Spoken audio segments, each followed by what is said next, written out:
Are they too cold touching the window? Oh, Lisa told me you put one in, but I had to look, yes. All right. Okay.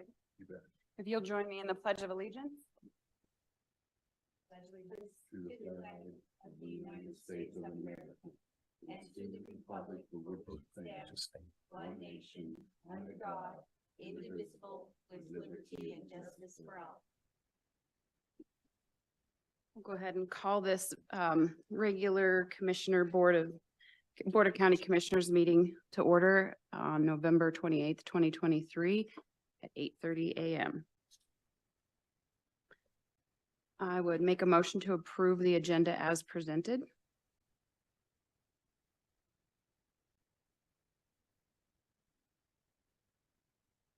Again, a second.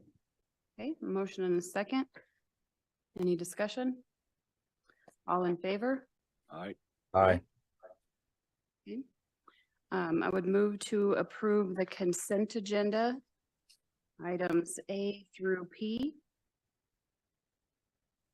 Second. Motion and a second. Any further discussion? All in favor? Aye. Motion carries. All right. So do we have any public comment this morning?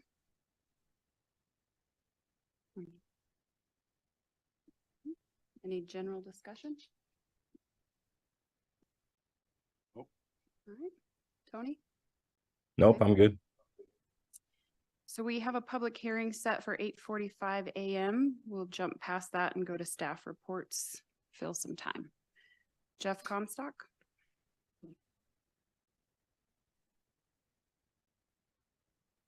Good morning, Commissioners. What's in front of you today is a contract with the State Department of Labor Office of Jeff Transition to receive a grant up to $150,000 for a social economic assessment for the pump hydro project. So the state awarded this to us a few months ago through the process. And anyway, the paperwork is here, and so it's in front of us. And yeah. Is that better? Okay, Repeat.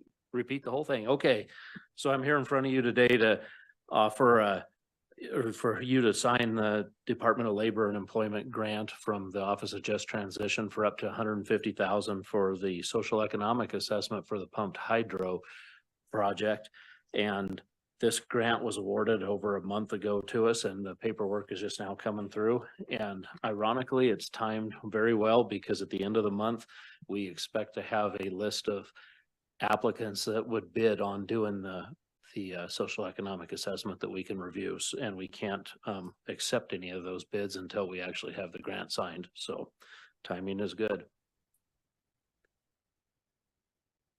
Perfect. I think actually Commissioner Booyer received this on email a week or so ago. And so we just wanted to make sure it was approved in a public meeting before he signed it. Is that this DocuSign? Jeff? It is. Yeah. Yes, it is. Yeah, and so we have a couple, well, go ahead. We'll finish this first. If you have any questions about the grant or anything? I don't. As the presenter. What's that? As the presenter, I don't have any You know, questions. that's right. You did present it in front of the Northwest Economic Council. Okay, well, I'll make a motion to sign the pump hydro project economic study grant on behalf of Office of Just Transition. And that's for a $150,000. Second. All right, motion and second. Any further discussion? All in favor? All right. Aye. Aye. Okay, One step in their whole process, but I'm glad that we're able to help them. yes. The way that we Yeah, are. that's a very good point. I mean, just for people who aren't familiar with this is the county stepping up and using coal dollars to do part of the assessment that's required for the pumped hydro project to get permitted.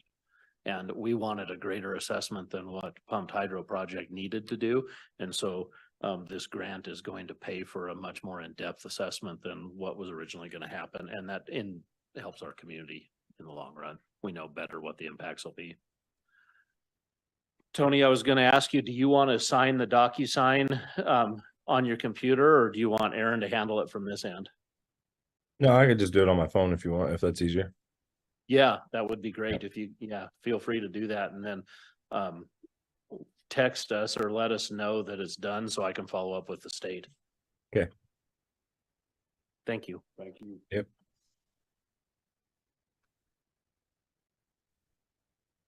We still have about 10 minutes. Neil, can you get yours? Okay. So I have Office of Development Services, Neil Binder, the bid recommendation for Loudy Simpson Park concrete walking path. Good morning. So in front of you, you have the RFP 2023-16. That's for the Loudy Simpson walk path that will be adjoining the two parking lots out there. This is kind of the beginning of that whole project of revamping the Loudy Simpson ball field area. So this will also help in moving traffic, foot traffic from any of our events, rather than having them walk down the roadways. That's what this is intended to help with. So we went out to bid on the 27th of October. We had a pre-bid meeting on the 2nd of November, and we received all of our bids last week. We had 2 come in. We had Anson Excavating that gave us 2 different bids due to the fact that they're working on the Yampa Street sidewalk project. They couldn't meet our original date of June 1st. So they gave us 2 bids, one that would meet that, which was much higher, and then one that was past our date by 2 months. That one is $120,000, and then there to meet our current dates is $131,250. And then Duran and Pierce also submitted a bid, and that is the one that I recommend going with at $103,250.22. We originally had some numbers from this project here at the courthouse that we were budgeting off of at 90,000. 10% increase due to the times that we are in. I think we're pretty close on our numbers. So that would be my recommendation.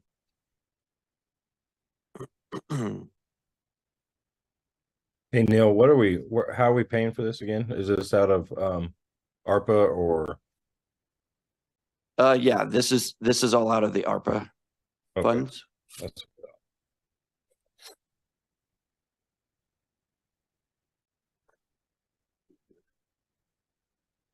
Make a motion to go with the bid recommendation for the Loudy Simpson Park concrete walking path to Duran and Pierce for $103,250.22.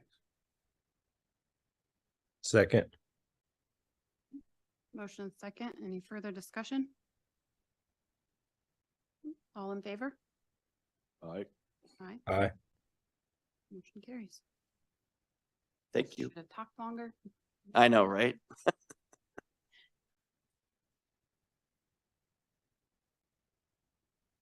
Oh, you have the quick and rare.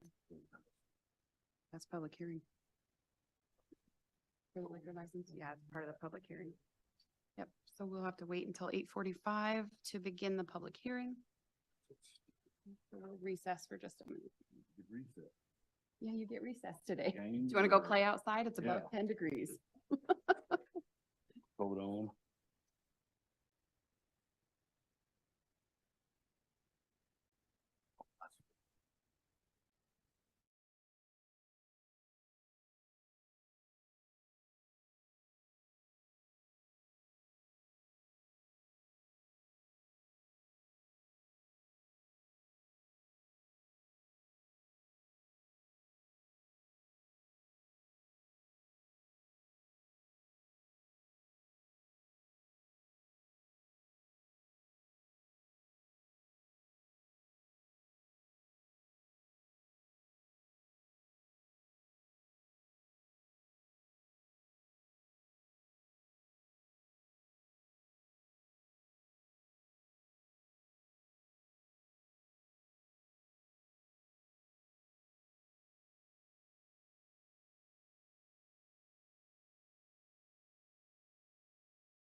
scheduled for November 28th, 8:45 a.m.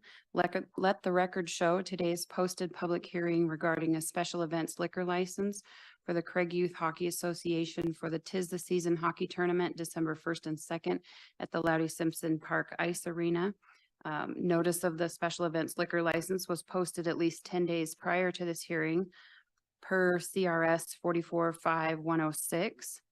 Once the public hearing has been declared, I will ask the Moffett County Clerk and Recorder, Stacy Morgan, to present to the BOCC the request as submitted. Once the presentation is complete, the commissioners may ask questions or make comments. I will then ask the audience if there is anyone who wants to testify either for or against. Any citizen of Moffett County may testify once the public hearing has been declared and all information has been presented. For those who want to testify, you'll be asked to approach the table, state your name and for the record, and will be given 3 minutes to present your testimony either for or against.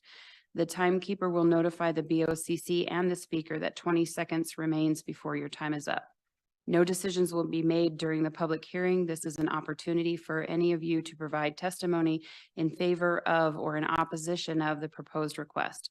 The commissioners have the option of asking questions or answering questions related to the topic during the hearing process. Once all testimony has been heard, the public hearing will be declared closed and will go back to regular session. I will then refer back to the board for discussion and decision on said proposal. With that, I call this hearing to order. Stacy?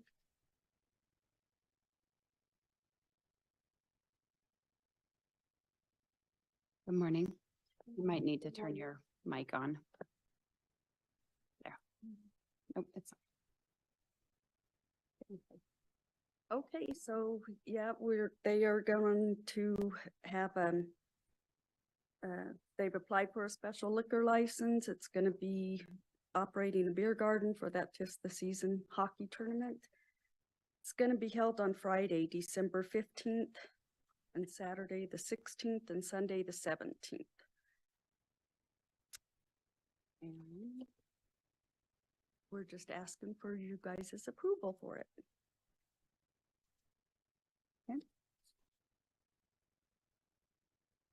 Any questions before we open it up to the audience? I just I like this, how it's the season hockey. Well, it is the season. It's good to see People something come going from all on. around or? Yes, we have multiple teams coming in from all over the state, including surrounding states. We've seen this be a big success throughout Colorado hockey rinks. So we're looking to get a little piece and to increase our revenue being a nonprofit. So I hope that you Also consider have this. the Motels and Exactly, places for restaurants. Craig. Mm-hmm. Yes, that's great. Okay. I'll now ask if there's anyone in the audience who wants to testify either for or against.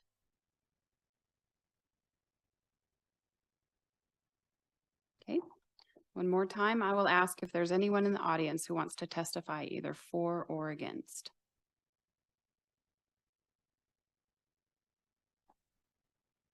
Tony, did you have any other clarifying questions before I close and go back to regular session? Nope, I'm good. Thank you. Thank you. So I'll now declare this hearing closed and we'll go back into regular session for discussion and decision. Thank you. Thank you. Like a further mouth, so it's in cut deal, you know. Well, I'll make a motion to approve the special event liquor license for the Craig Youth Hockey Association. Second. Oh, sorry, did I cut you off? I had to add that in, sorry. Motion and a second. Any further discussion? No. All in favor? Aye. Aye. Aye. Okay, motion carries. Now I will do the same script to go into the second public hearing of the morning. This is a planning and zoning public hearing, November 28th, 8:45, 8:49 now. Let the record show that today's posted public hearing regarding the following applications for Megan and Jenna Cook. Exemption from subdivision regulations E2303, proposed use is the sale of a lot. Location Antelope Meadows, Section 12, Range 91 West, Township 7 North, Lot 8. 50.03 acres, and minor subdivision application S 2302 Twin Peaks Minor Subdivision, location Antelope Meadows, section 12, range 91, township, range 91 West, township 7 North. These agenda items were advertised in the Craig Daily Press on November 10th, 2023. Once the public hearing has been declared, I will ask Candace Miller, Planning and Zoning Coordinator, to present to the BOCC the request as submitted. Once the presentation is complete, the commissioners may ask questions or make comments. I will then ask the audience if there's anyone who wants to testify either for or against. Any citizen of Moffat County may testify once the public hearing has been declared and all information has been presented. For those who want to testify, you'll be asked to approach the commissioners, state your name for the record, and will be given 3 minutes to present your testimony either for or against. Erin Miller will be the timekeeper today. She will notify the BOCC and the speaker that 20 seconds remains before your time is up. No decision will be made during the public hearing. This is an opportunity for any of you to provide testimony in favor of or in opposition of the proposed request. The commissioners have the option of asking questions or answering questions related to the topic during the hearing process. Once all testimony has been heard, the public hearing will be declared closed and we will go back to regular session. I will then refer back to the board for discussion and decision on said proposal. With that, I will declare this public hearing open and call Planning and Zoning Candace Miller.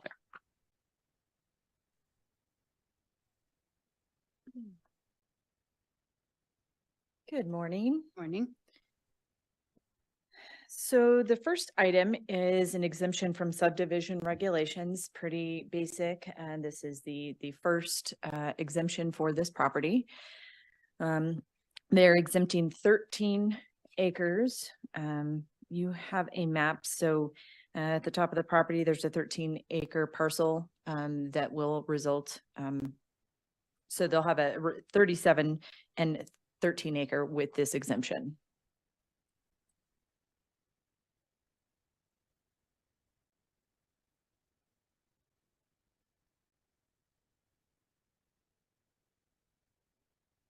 Any questions from my fellow commissioners? What is on the 13 acres now? I can't see the map that I have. It's not pulling up on the screen. So nothing, there's nothing currently. The current well on that parcel is located on that 13 acres, but there's nothing built on that. Correct, yeah. Property. You said 13 acres plus 37. So it's a 50-acre parcel that will be split with the exemption. So the exempted section of that parcel will be 13 acres. And then the remaining of that 50 acres, so the 13, so that's a 37-acre parcel that remains after the exemption. Okay. And also, I don't know if you noticed, within this exemption, there is a platted access to that remaining lot. So the 37 acres, they have an easement in here to access that. Yep.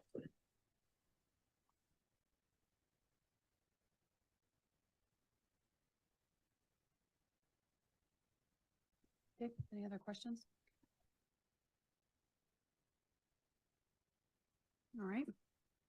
I will now ask if there's anyone who wants to testify either for or against this application for exemption of subdivision, splitting this lot into two. Okay. Go ahead and come up to the table and state your name and you'll have 3 minutes.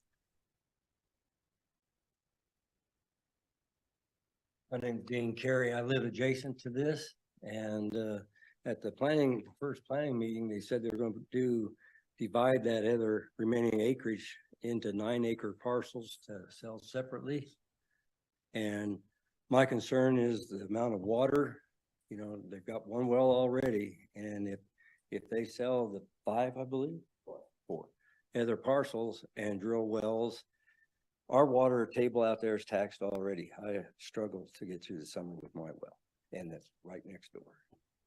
And the other thing I'm worried about is we already have to the east of my property, there's camp trailers set up all over that hillside up there. And I don't want the same thing to happen to the west of me. I mean, when I moved in there, it was like you said, a beautiful view of everything. And now these guys are out there. We've complained about it. Nothing's been done to the east of us, and I'm worried about it happening to the west.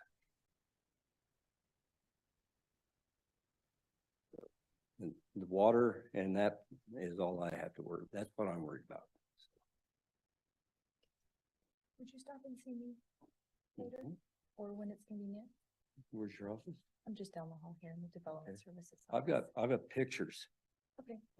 These guys are dumping their sewage on the ground. They finally dug a hole because it was running down the ditch, but now they're dug holes and dumping their sewers there. And I don't want to see it. It's Yeah, I bad don't enough as it think is. anybody wants to see that. And I understand that. Yeah. part of it, you know, No, No, ma'am. no. It's just the other side of my property, east of yours. And we're just so concerned that, selling such small amounts of acreage, somebody might just say, well, I'm just gonna put my camper out there and live. I've heard that's against the law, but a lot of people are doing it, so. Yeah, and I think that's why she wants you. Yeah. Yeah. Okay. Stop and see me. All right, I'll stop in. Okay, thank you. Mhm. Thank you, guys. Yeah, thank you. Okay, anyone else want to testify for or against?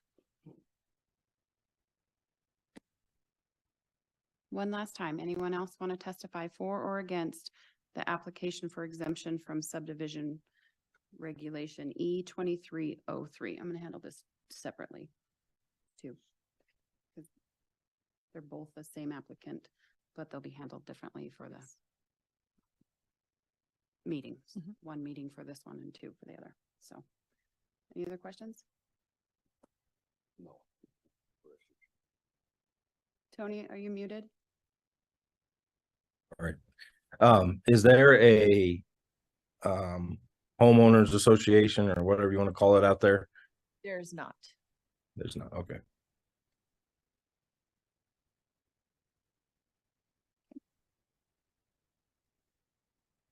So if there are no further questions, I will declare this hearing closed so we can have discussion and decision on this application, and then we can go back in on the other.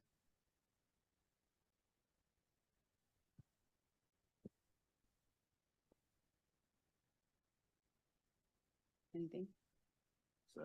Anything from either of the two of you? The reason it's handled separately is this is your regular exemption. Everybody in the county is allowed a one-time exemption for less than 35 acres if they're subdividing their property. Pretty standard. We've seen several of these in the 3 years that I've been here.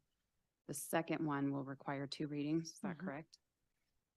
And is a little bit more involved.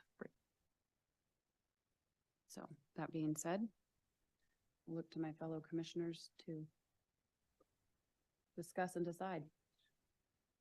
Okay. Well, on my discussion part of it, I'm not one to, people have property rights. They have property, and I just look at it in my shoes. If that was my property, I would want to be able to sell something of it that I want to. So that's just where we're at right here on that one, so. Did he leave? I think we lost Tony. No, I just barely could hear him, so I was getting close to my computer. Sorry. Ask him to move his mic closer to him. Testing. I was just saying, about the property right thing, if somebody owns something, they should have the opportunity to sell their property and do what they need to do to sell it, as long as it's something that's makes sense, I agree. And I think that also we have, Steamboat Route County only does 35 acre parcels. Kind of what separated us over the past was to be able to do subdivisions with 5 acre parcels. Now knowing that they're not, divide that up into 9 acres, they're not gonna be able to drill wells until they get, their augmentation plan done and all that stuff. But I do hear the concerns of the campers there, and we are, as the county, working towards that. So, trying to finish that and see what we can do to make sure campers are not pouring sewage onto their ground. Yep, and just for clarification, the decision we'd be making on E 2303 is just a one-time exemption, splitting 50 acres into 13 acres and 37 acres.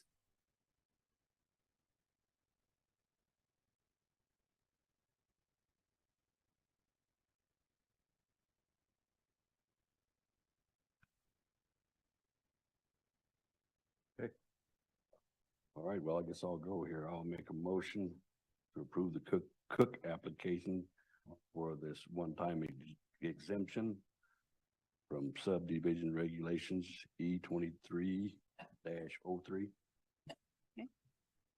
Second. Okay, with the motion and second, any further discussion? All in favor? Aye. Motion carries. Now, I'm not going to read the script again because nothing has changed from the last few minutes. Yep. Other than I will trip on my tongue. So all of the same public hearing stuff applies, and I'm going to call it back into public hearing for the Cook Minor subdivision application S 2302. If you would like to address that, Candace. So with the remaining 37 acres, we have an application for minor subdivision. That will break the 37 acres into 4 separate parcels ranging from 9.023 acres up to 9.586 acres. There is an access built in through both the exemption and the minor subdivision for the 4 parcels. We are aware of the concerns of the wells, and talking with both Megan and Jenna, their plan was to communicate through the sale of these lots, essentially that this is a cistern property only. They will be hauling water. They will not, at this point, they would likely not be able to get a permit for a well at some point in the future with an approved augmentation source or plan through the state. They could at some point drill a well, but right now there is not an option for a well, so they will be selling these under the the guidance that this is cistern only for the property. And so for clarification on this one, because it is a little less regular than what we've done in the past for exemptions, what are our options for decisions? So in reviewing the minor subdivision, it does require 2 meetings. So this meeting will have discussion, what the application is for, what does the division of land look like, and then talk about what are some maybe conditions to this application. So those conditions would likely be that it is written in potentially, and I don't know if it would carry over in the deed or how this would be written for this minor subdivision, that it is strictly cistern, until at some point they can, with state approval, get a well at some time in the future. So, That's how it's gonna be sold, as cistern only for right now. yes. As they can get. Yep.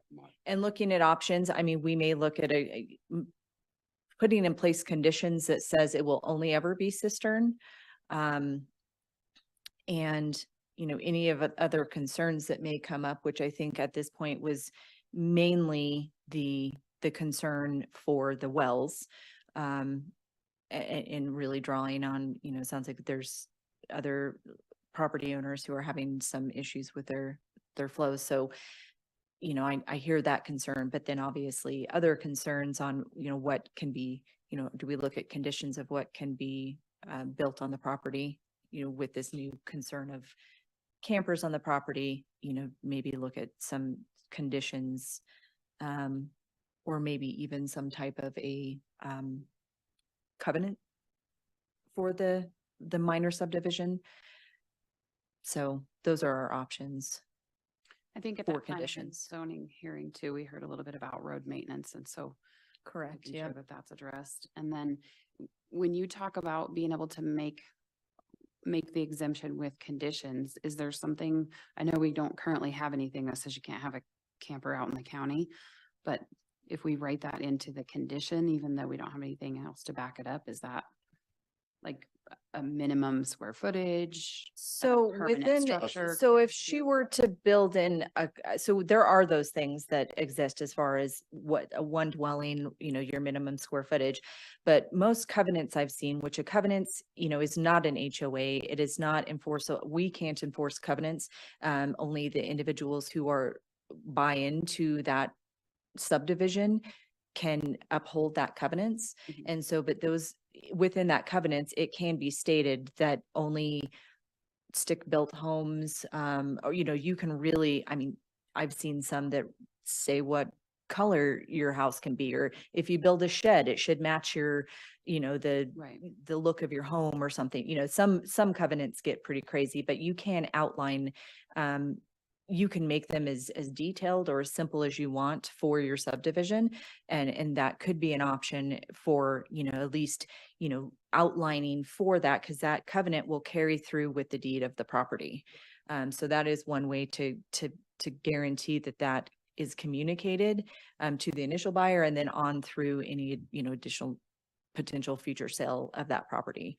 So looking at building a covenant, maybe even simple to state, this is cistern and what can and cannot be built there and size. And so that is an option as well. Yeah, well, we got big concerns about the camper thing, so this is probably an opportunity for us to put Absolutely. a good foot forward and smash that before it starts.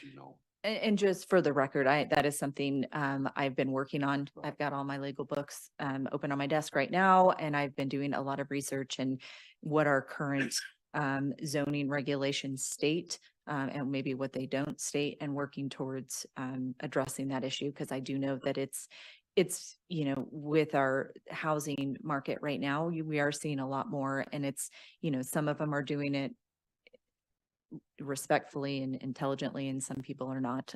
So we're looking at what we can do to, going into the new year, address that situation. Sure. Then the only other question that I would have is if they're looking at a potential augmentation plan, what research is done, and you might not know this, but maybe we can find out before the next meeting, what research is done on an aquifer that's being tapped into to see what it can sustain? Because the augmentation plan puts water back in the system, but not necessarily in the system you're pulling it directly out of. Right. So I will definitely do some research. I did learn that typically, so anything that's, any permit that's issued after being over appropriated, you under 35 acres are required to have that augmentation source, which has to be state approved, which might be a pond or some kind of retainment of water, but that has to be state approved. And then the augmentation plan, which we don't currently have something available, that has to be state approved as well. And so I'm not sure the depths in which the state, when an application comes across their desk, how deep they dive into where that water is coming from. I do know that with anything, under 35 acres, it's household use only. It's a very restrictive permit that they will allow even with an augmentation source or plan. So You just mentioned depth. I wonder how deep some of those wells are. 300 feet. 300 feet. yeah, and I'll definitely maybe sit down with Jeff, and I can put a call out to the water division again and see if I can get a little bit more clarity on the research that they do before approving a permit. Tony, did you have any questions? No, I think with this just being the first public hearing, I think there's some things we got to work through, but I think some of those are being addressed. If they continue to do the cistern though, if that's what is stated in there, they won't have to worry about an augmentation plan. That's correct. That's true. I did want to say, I mean, obviously it's something that can be communicated that a cistern, you know, as looking at the options or conditions that, you know, initially this is, you know, a cistern only, but if an augmentation plan becomes available or things change, you know, with that, you know, they are well within their right being, you know, to apply for a well permit. Now, what will happen with the state with a well permit, I don't know. But at some point in the future, you know, I don't know if we want to leave that open so that at some point in the future, if we are not over appropriated and, you know, if there are no concerns or they're able to get limited access to water, that they are within their right to get that if it's approved by the state. Okay. So. All right, so now I will ask anyone who wants to testify to approach, state your name for the record, and you'll be given 3 minutes to present your testimony either for or against. Aaron will be our timekeeper today.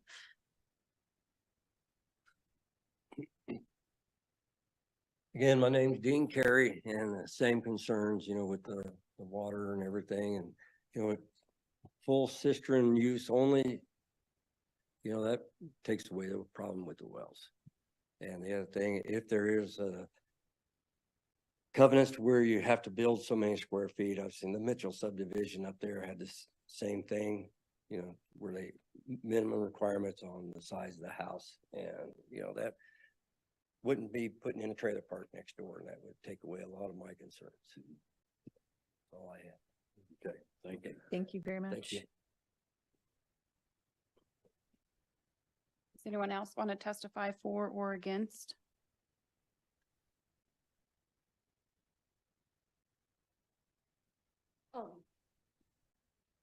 I do have a tiny house and I would like to look into what those things are, you know, labeled as, because I was potentially going to try to sell the tiny house with one of the properties, but it is tiny, so a minimum square feet. But just finding out what the tiny house is characterized as, like maybe not a camper or So we can definitely talk about that Okay, and like look at the whether- minimum square footage and that's something that I'd probably maybe sit down with you and Marlon Okay. and discuss. but that, just thinking of that with those properties, for those covenants and things, that Right. is somewhat of the plan, but it's very nice. It's not trashy. Okay. Yeah, we can definitely sit down and talk about that. Okay. Okay. And one last call, if anyone wants to testify for or against before we close the public hearing. Okay, I will now declare this public hearing closed and refer back, I suppose, to you for what's the next step in this for second reading. So second meeting, immediately following this, I'm gonna reach out to the state and just find out kind of what, you know, just for future knowledge, how deep they dive when they are, you know, issuing permits. Are they really looking at the water source and other, you know, how many wells are on it and, you know, how much information, how privy are they to the information that people are having issues with the current wells in that specific area. So I'll get answers for that. So that when we reconvene at the next meeting, we can have those answers and be able to make a decision on whether or not, and then, you know, what conditions we might place on that minor subdivision. Hey, Candace, I don't think that there's no way that they can test unless they're gonna go through there and drill what the water table is on each one of those things. So I don't think that they go into a detail of each section to see how much water's underneath there and all those things, because if that was the case, they would be able to drill a well and hit water every time. I think that what they're doing is they're saying you're going to pay for augment to get back to that flow one way or the other, right? That's why we have the augmentation plan. And so I don't know. I hope I'm wrong on that and they can do a better detailed deal, but I don't know how they would do it without costing a ton of money to have that. But I would be interested in what they find out at the end there. Yeah, I'm also very interested to see, because you know, you would think that with the major concerns they have, they're doing some work in understanding what is available and how many wells are on specific sources and, you would think, but I'll find out on that one. I can also I will provide to you guys some examples of covenants. So we can review that and discuss what those covenants could look like.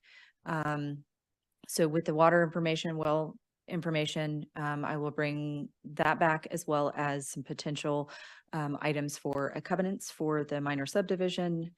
And some language on what that conditions could look like with being cistern only.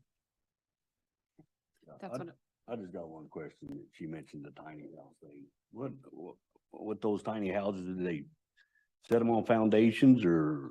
That was my question. It does have tires and a hitch on it, but my question would be if I could set it, dig a cistern, make it a permanent structure. Right, and okay, not that's what I was, a camper.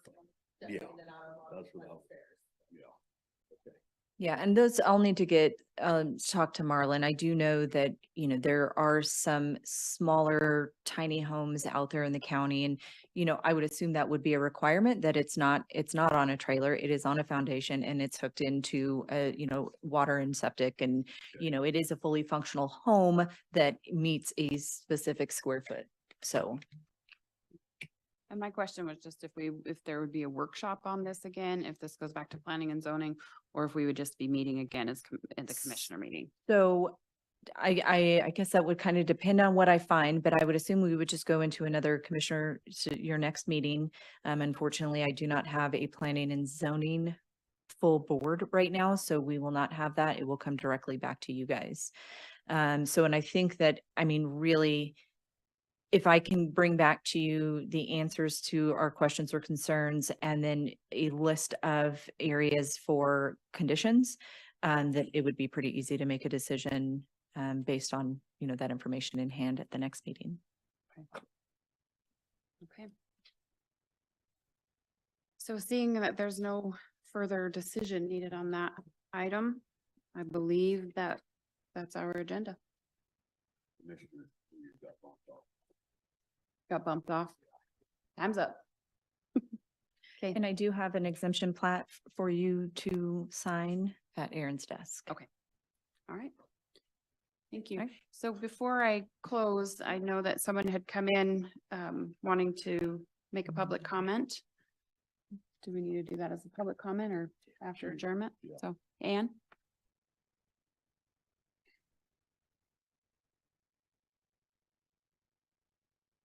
Ann Irvin, 753 Breeze. I have a friend who created these signs she lives up in Frisco by Dillon Reservoir, and they were having the same problem with dog poop that we are having here at Loudy Simpson. Last spring, if we hadn't had that flood, you wouldn't have been able to walk out there in Loudy Simpson. So she loaned me these signs. Tony's gone. And I was just gonna put them up out there, and then I thought, I need to ask the county if that's all right to put these up out there, because I didn't want to waste my time putting them up and then have the workers come by and tear them down. But, we can battle about things forever, or we can make them, try to pull on people's best manners, I guess. You have dogs are supposed to be on leashes out there. A majority of the people don't follow it. If you're coming towards somebody with a dog, you grab your dog and leash it then and greet each other. But it's worked pretty well, except for about a month ago, I walked on the top trail out at Loudy Simpson. I picked up 90 piles of poop. It was so disgusting. You could, it was, and then off to the sides of the trail, I didn't pick those up. I just picked what was up on the trail. And I came home and thought, I'm done. So that's why I'm asking permission to put these signs up. We've already got into a discussion on the Craig Community Chat. Somebody made a comment that she didn't think dogs should be allowed out there at all. I didn't get in a discussion with her about that because people need a place to walk their dogs. But there's a problem not just at Loudy Simpson. There's also a problem at cemetery. I think that's really disgusting that you don't pick up after your dog. Both places provide sacks. County provides sacks at the cemetery and the Lottie Simpson. So there's no excuse for not picking up after your dog. And there's a dog So- park right behind the cemetery. Pardon? And there's a dog park right behind the cemetery. Yes, and I'm understanding, I haven't even gone in there because people say it's Just pretty as awful bad. in there. So, and I've taken on enough places to pick it up, so, I mean, I've always been a trash picker upper and, you know, at the golf course, I cleaned the road one winter and got people helping on it, and we haven't had a problem since. So I think if people get in a discussion about it, they'll come around, but I just wanted to make sure it was okay to put those. Well, I like that sign. You clarified the BYOB Yeah, bag. bring your own Yes. bag. Yeah, they could have picked it up and carried it up. This one was somewhere else online, it's a yoga, you know, it's a yoga activity. You can, Right? it's good for you to bend down and pick it up. I've watched a man at Breeze Park stand like this, looking the other way, so he doesn't see his dog poop. If I ever catch him, I'm gonna hand him it. The rolls of sacks are not expensive at City Market and Walmart. It's just ridiculous. They have them at the Dollar Tree. Well, and they're provided in those places. so Yes. People do yeah, bring their most dogs. places they're provided, so it's just insane that people don't do it. But I think if we just do a little education, hopefully it'll fix the problem. Sure. I will say, we don't have anyone out there that's policing when people have their dogs out there, so we can't guarantee that the signs will stay. We do And I have some think people think vandalism. that it's up to the county workers to pick up, and I'm thinking they have plenty to do without picking up after my dog. Yeah. Or making sure we're following the leash law or anything else that. Well, try to get the public to police themselves instead of putting it on the county, but I didn't, I thought I should get permission first. Anything else? No, that's it. Okay. Great, thank you. Thank you. And now I will call us adjourned. Thank you.